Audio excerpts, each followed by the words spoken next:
LAC पर फिर से तनाव बढ़ता हुआ नजर आ रहा है। विदेश मंत्री ने जब से कहा है कि चीन के साथ भारत के संबंध बहुत ही खतरनाक दौर में हैं, पूरी दुनिया की नजर एलएसी पर टिक गई है। विदेश मंत्री एस जयशंकर ने कहा है कि मौजूदा स्थिति ऐसी नहीं है कि चीन के साथ रिश्तों को सामान्य कहा जाए। वहीं अमेरिका और भारत अब एलएसी से महज 95 किलोमीटर की दूरी पर युद्धाभ्यास करने जा रहे हैं। अक्टूबर में होने वाले इस युद्धाभ्यास पर चीन की पैनी नजर है। चीन की एयरफोर्स पहले ही एलएसी के आसपास एक्टिव है और अब भारतीय वायुसेना को भी सक्रिय कर दिया गया है। एलएसी के आसपास चीन क्यों किसी एयर ऑपरेशन से अब तक बचता रहा है, इस रिपोर्ट को देखेंगे तो आपको भारत की हवाई ताकत के साथ साथ चीन की कई कमजोरियां भी समझने में मदद मिलेगी।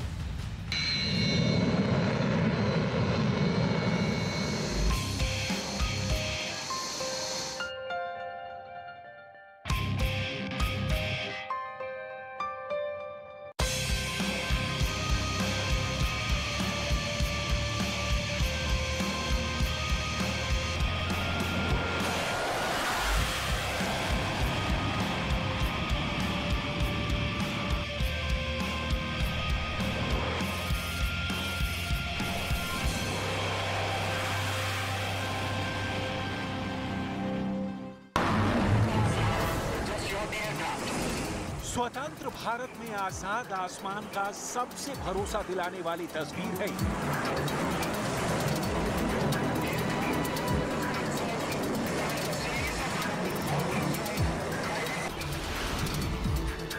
युद्ध छिड़ने पर दुश्मन की हवाई घेराबंदी का यकीन है ये।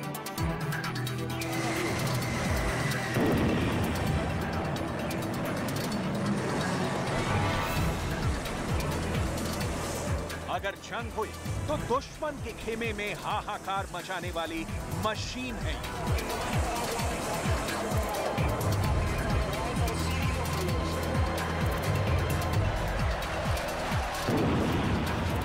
धधकते जेट इंजन, टेक ऑफ के लिए तैयार ये वो फोर्स है जिसके उड़ान भरते ही दुश्मन के रडार एक्टिव हो जाते हैं। दुनिया की चौथे नंबर की एयरफोर्स की ताकत क्या है, लड़ने का तरीका क्या है, दुश्मनों को डराने का अंदाज क्या है, भारतीय वायुसेना की एक एक बारीक बात आज हम आपको बताने जा रहे हैं। तो भारत के पास अभी 272 सुखोई 30M की आए हैं, जो अब इंडियन एयरफोर्स की बैकबोन बन चुके हैं। ये दुनिया के सबसे बेहतरीन फाइटर्स में से एक है। भारत के पास अभी 60 MiG-29 है। अपग्रेड होने के बाद ये स्पेशल मिशन के लिए हमेशा तैयार रहते हैं। डॉग फाइट यानी हवाई युद्ध में इनका मुकाबला नहीं है। भारत के पास एयरफोर्स का मिस्टर डिपेंडेबल मिराज 2000 है। ऐसे 49 विमान वायुसेना में हैं। मिराज 2000 को दुनिया बालाकोट के नायक के रूप में जानती है। भारत के पास करीब 100 जैगुआर बॉम्बर भी हैं। सिर्फ 10 मीटर की ऊंचाई पर उड़ते हुए ये दुश्मन के गढ़ में गहराई तक घुसकर हमला करना जानते हैं। भारत के पास अभी करीब 75 MiG-21 है, जिन्हें बहुत जल्दी हटाए जाने की तैयारी हो रही है, लेकिन अब भी ये फ्रंटलाइन एयरबेस पर तैनात है। भारत के पास 40 तेजस फाइटर हैं। ये देश में ही बनाया गया फाइटर जेट है। अब इस जहाज की पूरी दुनिया में डिमांड हो रही है, लेकिन सबसे आधुनिक है रफाल, जिसकी 2 स्क्वाड्रन यानी 36 विमान इंडियन एयरफोर्स में शामिल हो चुके हैं। चीन और पाकिस्तान एयरफोर्स के लिए यह जहाज सबसे बड़ी चुनौती बनकर आया है।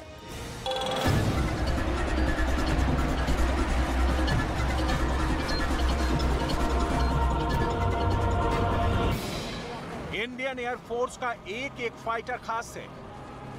इनकी एक एक उड़ान का एक मिशन होता है। पाकिस्तान से लेकर चीन बॉर्डर के पास हर बेस पर तैनात ये जहाज हमेशा दुश्मनों के रेडार पर रहते हैं। कुछ ऐसे जैसे जंगल में हिरण शेर से चौकन्ना रहते हैं। भारत के पास करीब 650 फाइटर जेट हैं। ये ऐसी ताकत है जिसकी उड़ान दुश्मनों में खौफ पैदा करती है। अब इस ताकत के साथ इंडियन एयरफोर्स के सामने चुनौतियां क्या हैं और कैसे वो 2 बड़े मोर्चों की हिफाजत कर रही है, इस रिपोर्ट में आपको भारत की वायुसेना के बारे में बहुत सी बातें बताएंगे। लेकिन सबसे पहले बात राफेल फाइटर जेट की, जो इस वक्त इंडियन एयरफोर्स का प्रीमियम क्लास लड़ाकू विमान कहा जा सकता है।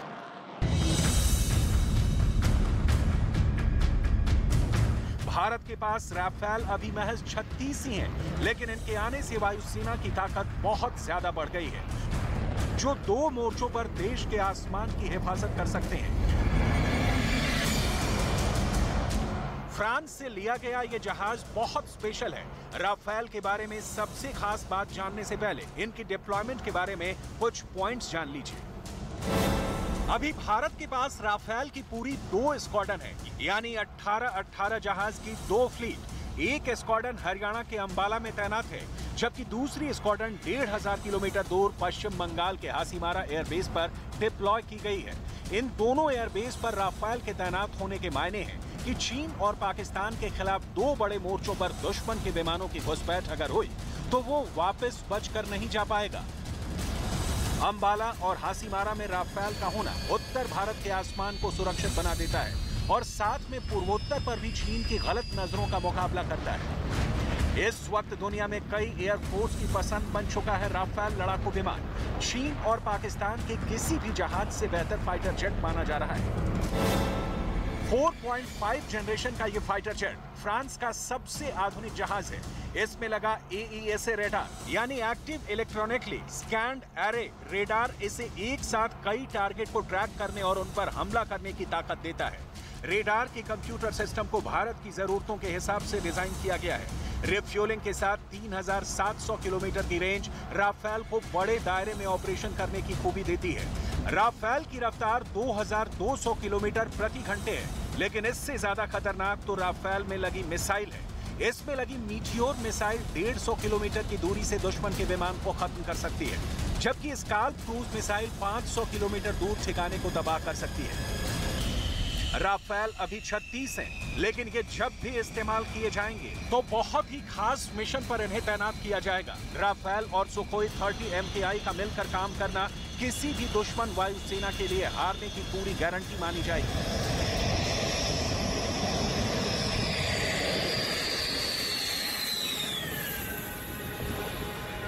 रफाल और सुखोई ये दोनों विमान मिलकर कई युद्धाभ्यास करते रहे हैं और अब लॉन्ग रेंज मिशन के लिए भारतीय वायुसेना की फायर पावर और ज्यादा बढ़ गई है। रफाल और सुखोई का मिलकर किसी मिशन में शामिल होना दुनिया के बेहतरीन से बेहतरीन फाइटर जेट के लिए बड़ा चैलेंज साबित होगा और तब दुश्मन के पायलट के लिए पीछे हटने के अलावा कोई रास्ता नहीं बचेगा। इन दोनों विमानों की जुगलबंदी क्या कहर मचा सकती है, इससे पाकिस्तान और चीन दोनों की वायुसेनाएं बहुत अच्छी तरह वाकिफ है।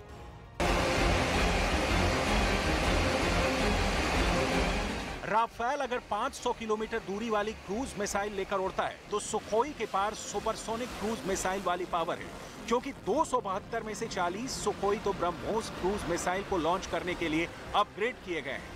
इसका मतलब यह है कि सुखोई दुश्मन के ठिकाने से 300 किलोमीटर दूर रहकर हमला कर सकता है। इसने सुखोई की ताकत को कई गुना बढ़ा दिया है।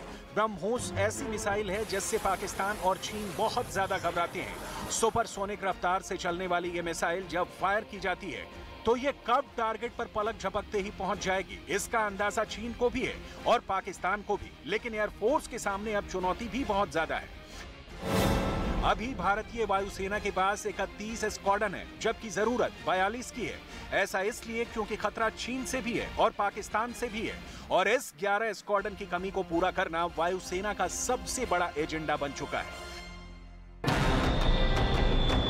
हालांकि दोहरे मोर्चे को देखते हुए वायुसेना अभी पुराने MiG-21 बाइसन फाइटर जेट को 2025 तक उड़ाएगी और उसके बाद ही उन्हें रिटायर किया जाएगा, क्योंकि अचानक से अगर इन विमानों को बेड़े से हटाया गया तो इंडियन एयरफोर्स के लिए 4 स्क्वाड्रन की भरपाई करना मुश्किल पड़ जाएगा। लेकिन इन सबके बीच वायुसेना के कई फाइटर हैं जो अब भी इसके जंगी बेड़े की मजबूती बने हुए हैं। वायुसेना के पास अभी जैगुआर बॉम्बर्स की 5 स्क्वाड्रन है, MiG-29 की 3 स्क्वाड्रन है जो कुछ सालों बाद अपने आखिरी पड़ाव में पहुंच जाएंगी। भारत में ही तैयार तेजस की भी 2 स्क्वाड्रन ऑपरेशनल हो चुकी हैं, जबकि 83 नए तेजस विमान के लिए ऑर्डर 2021 में ही जारी हो चुका है। इसके अलावा राफेल की 2 स्क्वाड्रन भी इंडियन एयरफोर्स के पास है। मिराज 2000 की भी 3 स्क्वाड्रन है, लेकिन अब 24 और मिराज लिए जा रहे हैं। मिराज 2000 ने बालाकोट के मिशन को अंजाम दिया था और यही वजह है कि 24 सेकंड हैंड मिराज 2000 खरीदकर वायुसेना के फोर्स लेवल को बरकरार रखने की कोशिश भी जारी है। लेकिन सच ये है कि अभी जरूरत के मुताबिक 42 स्क्वाड्रन के बजाय 31 स्क्वाड्रन ही ऑपरेट की जा रही हैं, यानी 11 स्क्वाड्रन की कमी है।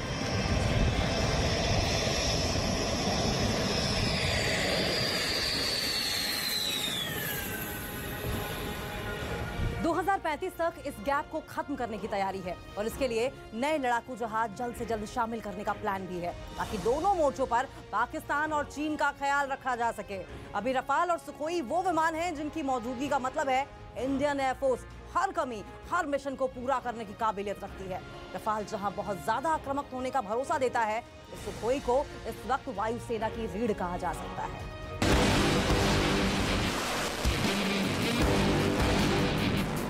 अब देखिए कि 2035 में भारतीय वायुसेना की ताकत क्या हो सकती है अगर तब तक इंडियन एयरफोर्स के लिए 42 स्क्वाड्रन का लक्ष्य हासिल करने की कोशिश जारी रही तो।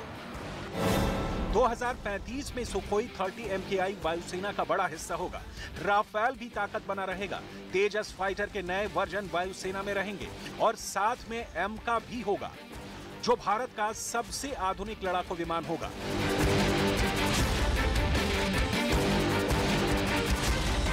राफेल और तेजस के साथ इंतजार AMCA या कहें एमका का बेसब्री से किया जा रहा है। एमका यानी एडवांस मीडियम कॉम्बैट एयरक्राफ्ट, जो 5वीं जनरेशन का विमान होगा और स्टेल्थ होने की वजह से रडार के पकड़ में नहीं आएगा, लेकिन एमका के प्रोजेक्ट में भी लंबा वक्त लग सकता है।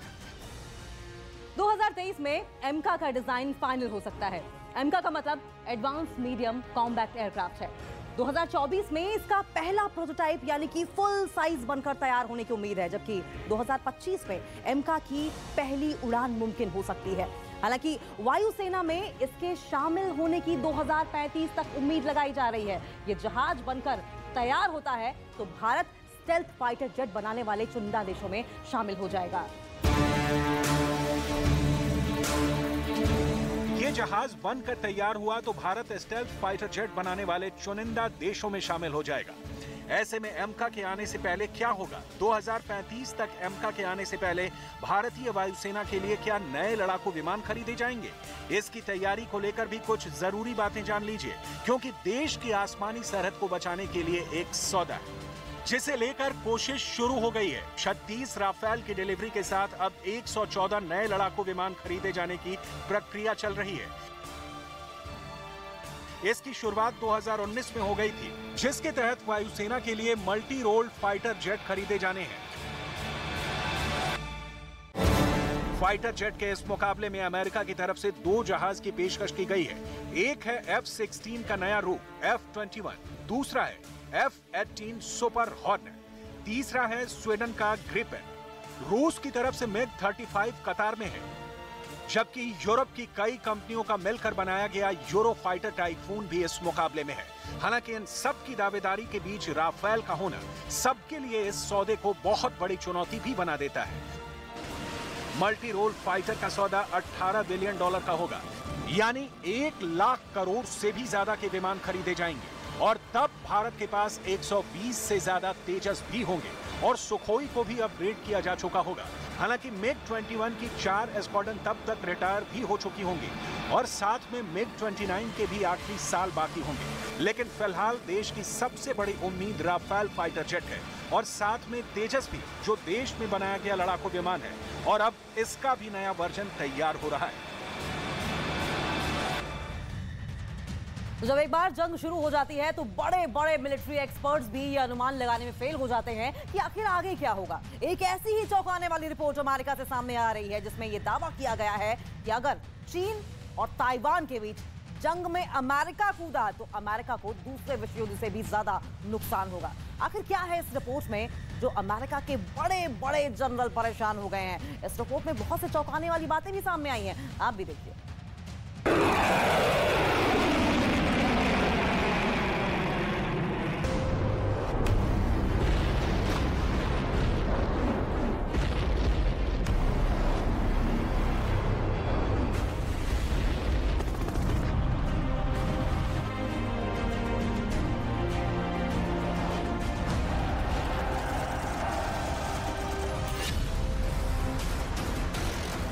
अमेरिका को सेकेंड वर्ल्ड वॉर से भी बड़ा झटका। क्या ताइवान को बचाने के लिए अमेरिका को अपने 1000 फाइटर जेट कुर्बान करने होंगे?